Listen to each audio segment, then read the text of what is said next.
Hello students, welcome back to cos logs. So eighth की maths में हम लोगों ने linear equations in one variable start किया है, जिसमें हम लोगों ने कुछ बेसिक क्वेश्चंस कर लिए हैं एंड कुछ अच्छे वर्ड प्रॉब्लम्स कर लिए हैं। सो आज भी हम एनसीईआरटी के ही वर्ड प्रॉब्लम्स कुछ और कंसिडर करने वाले हैं। सो चलिए स्टार्ट करते हैं। पहला क्वेश्चन है, two numbers are in the ratio 5:3 and if they differ by 18 what are the numbers. मतलब यहाँ पे दो नंबर्स हैं जिनका हमें रेशियो दिया हुआ है, दैट इज 5:3। तो जब भी हमें रेशियो में नंबर्स दिए होते हैं तो हम उनको कुछ ऐसा लेट करते हैं, 5x और 3x। मतलब कि उसमें कोई एक ऐसा नंबर है जो दोनों में मल्टीप्लाई होकर के आपको एक्चुअल नंबर देगा। सो इसलिए 5x एंड 3x।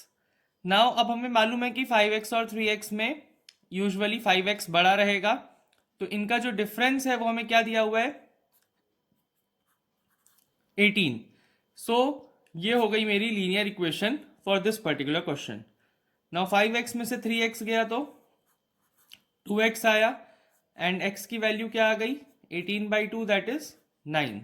सो मतलब एक नंबर मेरा क्या हो गया, 5 इंटू 9 दैट इज 45, और दूसरा नंबर क्या हो गया, 3 इंटू 9 दैट इज 27। सो 45 और 27 जो हैं वो 5:3 के रेशियो में भी हैं और वो 18 से डिफर भी कर रहे हैं। सो ये मेरा आंसर इस क्वेश्चन के लिए वेरीफाई भी हो गया एंड ये हमने इजीली सॉल्व भी कर लिया। Now let's start with next question. Question says 3 consecutive integers add up to 51, what are the integers। सो इसमें हमें पहले तीन इंटीजर्स को लेट करना होगा। सो यहाँ पे इंटीजर्स को लेट करने में एक थोड़ी सी ट्रिक लगा रहे हैं हम लोग। जैसे हमने पहले इंटीजर को मान लिया x, अब एक इंटीजर हम मान लेते हैं इससे छोटा है और एक इससे बड़ा है। तो जैसा कि हमें पता है इंटीजर्स में 1 1 का गैप होता है, तो जो छोटा होगा वो x-1 और जो बड़ा होगा वो x+1। नाउ ऐसे लेट करने का हमें बेनिफिट क्या मिलेगा, जब हम इन लोगों को ऐड करेंगे, क्योंकि हमें क्वेश्चन में बोला हुआ है ना कि इन तीनों इंटीजर्स का सम 51 है। तो हमने क्या किया, x-1 plus x plus x plus one किया। सो ऐसे में क्या होगा, ये वाला जो पार्ट था ये कैंसिल आउट हो जाएगा। सो 3x क्या आ गया, 51, और x क्या आ गया, 51/3 दैट इज 17। सो अब इसके हिसाब से देखा जाए तो हमारा 17 हो गया, 17 से एक बड़ा 18 और एक छोटा 16। सो आप देख सकते हैं ये तीनों कंसेक्यूटिव है, मतलब एक के बाद एक है, और इनका जो सम भी आ रहा है वो क्या आ रहा है, 51। सो ये हमने वेरीफाई भी कर लिया इस क्वेश्चन का सॉल्यूशन। सो ये भी लीनियर इक्वेशंस हैं, बस इसमें डिफरेंस ये है कि वेरिएबल जो है वो इज इक्वल टू के दोनों तरफ है। सो इसमें हमारा टारगेट क्या रहेगा, हम लोग वेरिएबल्स को पहले एक तरफ एक्यूमुलेट करेंगे और नंबर्स को या कॉन्स्टेंट्स को एक तरफ, देन विल प्रोसीड। सो अब हम लोग ये वाली लीनियर इक्वेशंस को सॉल्व करने वाले हैं जो हम लोगों ने एक्सरसाइज 2.3 एनसीईआरटी से ली हैं। सो इन दिस क्वेश्चन पहले 3x इधर ट्रांसपोज हो जाएगा एंड 9 उधर चला जाएगा, तो 5x माइनस 3x कितना हो गया, 2x, and 5 minus 9 is -4। So x is equals to -4/2 that is -2। Now in the same way this particular question 5t minus 3t and -5 plus 3। So 5t minus 3t 2t, and यहाँ पे negative number बड़ा है तो -2, तो t की value is -1। Now in this question first of all same pattern, 2x/3 minus 7x/15 and 3 - 1, ये 1 को हमने इधर ले लिया। देन इसका एलसीएम 15 आएगा, then this would become like this after solving, and then 3x upon 15 is equals to 2, so 3x is equals to 30, then x is equals to 30 upon 3 that is 10। so ये हो गया इसका solution. Now अगर हमको ये check करना है कि हमारा सॉल्यूशन राइट है कि रॉन्ग है, तो हम जो नंबर सॉल्व करके लाएं उसको हम x की जगह पे पुट कर देंगे दोनों तरफ। सो जो LHS में वैल्यू आएगी वही RHS में वैल्यू आएगी। That's what we call verification. Now this particular question, इसमें हम क्या करते हैं, 5m को इधर ले सकते थे बट उसमें दोनों चीज नेगेटिव रहेगी, तो हम 3m को इधर भेज देते हैं, कांस्टेंट को इधर ले लेते हैं। सो ये हमारा कुछ ऐसा आ जाएगा। सो यहां से 5m माइनस 3m कितना हो गया, 2m। 2m की value is 8/5।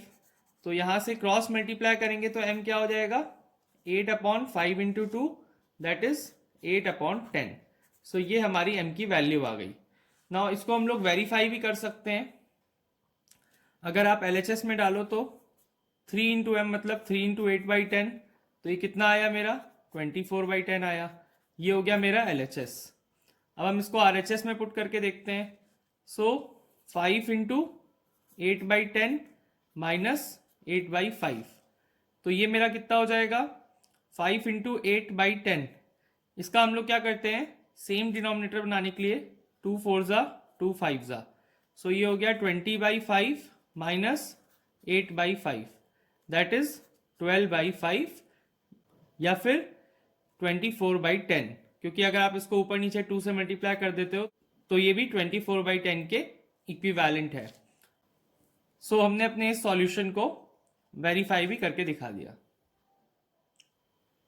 So this particular word problem is from exercise 2.4 and ये 2 डिजिट्स नंबर वाली वर्ड प्रॉब्लम है जिसमें मोस्टली बच्चों को डाउट होता है। तो इसको हम लोग एक बहुत ही सिंपल मैनर में आज समझने वाले हैं। First of all let's see what question is saying. Sum of the digits of a 2 digit number is 9। Let's say हमने एग्जांपल के लिए कंसिडर कर लिया 23। सो when we interchange the digits, it is found that resulting number is greater than original number by 27. What is the 2-digit number? So इसमें हमें ये एक set of condition दी हुई है जिसके बेसिस पे हमें वो नंबर आइडेंटिफाई करना है। सो हम एक 2 डिजिट नंबर को लेट कैसे करते हैं पहले वो समझ लेते हैं इस पर्टिकुलर एग्जांपल की हेल्प से, जो मैंने एक नंबर लिया है। सो यहाँ पे ये नंबर है, इसमें 3 हमारा यूनिट्स प्लेस पे है और 2 हमारा टेंस प्लेस पे है एंड डिजिट्स मेरी क्या क्या है, 2 एंड 3। अब मान लो कि मुझे इन डिजिट से नंबर बनाना है तो मैं क्या करूंगा, जो टेंस प्लेस पे डिजिट है 2 उसको उसकी प्लेस वैल्यू से मल्टीप्लाई करूंगा 2 इंटू 10, प्लस मैं यूनिट डिजिट पे जो है 3 इंटू 1। तो अगर हम इंटू 1 करें या ना करें एक ही बात है, मतलब यूनिट्स की प्लेस वैल्यू मल्टीप्लाई करने से कोई चेंज नहीं भी आएगा। सो हम इसको जनरली अपने सॉल्यूशंस में नहीं शो करते हैं, हम सिंपली 3 लिख देते हैं। सो 20 प्लस 3 ये हमको नंबर बना के दे देगा। नाउ अब इस क्वेश्चन में हमको क्या बोला है, जो 2 डिजिट्स हैं तो हम ये मान लेते हैं कि टेंस वाली डिजिट हमारी x है। तो अब हमें क्या बोला कि जो दोनों डिजिट्स हैं उनका सम क्या है, 9। तो यूनिट्स वाली क्या हो जाएगी, 9 माइनस एक्स। नाउ अब इससे मुझे एक नंबर मिलने वाला है, तो नंबर क्या मिलेगा मुझे यहाँ से, मैं ये देखता हूँ x मेरा टेंस प्लेस पे है तो मैं सेम पैटर्न में x को 10 से मल्टीप्लाई कर दूंगा और यूनिट्स जैसा कि मैंने बताया मैं एज इट इज़ लूँगा, तो ये मेरा एक नंबर मिल गया मुझे। तो इसको हम लोग ओरिजिनल नंबर मान लेते हैं। ओके नाउ अब इसमें क्या हो रहा है, इंटरचेंज किए हैं डिजिट्स को, मतलब ये वाले जो प्लेसेस हैं ये स्विच हो गए, तो उससे क्या नंबर जनरेट होने वाला है वो देख लेते हैं। अब 9 माइनस एक्स टेंस पे आ गया है और यूनिट्स पे x है, तो 9 माइनस एक्स से हम लोग 10 मल्टीप्लाई करेंगे और x एज इट इज लेंगे। सो ये मेरा न्यू नंबर बनने वाला है। सो हम लोग इन दोनों नंबर्स को थोड़ा थोड़ा सिंप्लीफाई कर लेते हैं। ओरिजिनल नंबर क्या बन गया, 10x माइनस एक्स मतलब 9x प्लस 9। सो ये हो गया 9x प्लस 9। और जो न्यू नंबर मेरा बना है वो क्या है, पहले ये मल्टीप्लाई हो जाएगा 90 माइनस 10x प्लस एक्स मतलब 90 माइनस 9x।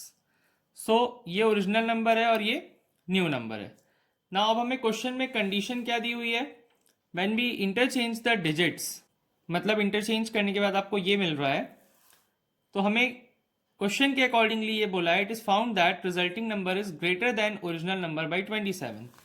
मतलब ये जो नंबर है ये बड़ा आने वाला है।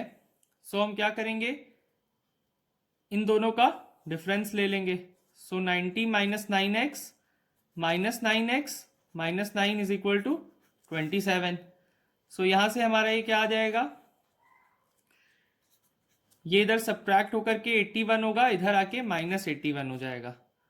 सो minus 18x is equals to minus 54। So यहाँ से जो x की वैल्यू है वो हमारी क्या आ गई, 54 अपॉन 18 दैट इज 3। सो अब आ जाते हैं अपने यहाँ पे लेट वाले सेक्शन में। सो x हमारा आ गया 3। अब देखिए टेंस डिजिट मतलब मेरी क्या आ गई है, 3 आ गई है।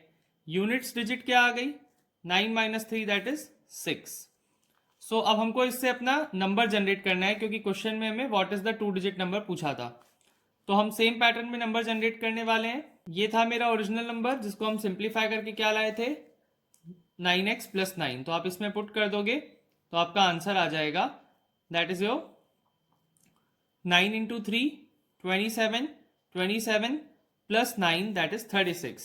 आप ऐसे भी बना सकते हो, 3 इंटू 10 30 प्लस 6 दैट इज 36। सो 36 वो नंबर है जिसकी आप डिजिट्स को अगर इंटरचेंज कर देते हो तो आपको क्या मिल जाएगा, 63 मिल जाएगा। और हम देख सकते हैं इन दोनों में 27 का डिफरेंस भी है।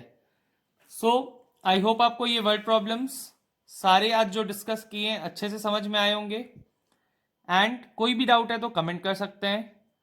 चैनल अभी तक नहीं सब्सक्राइब किया है तो please do it fast and share my video among class 8 students.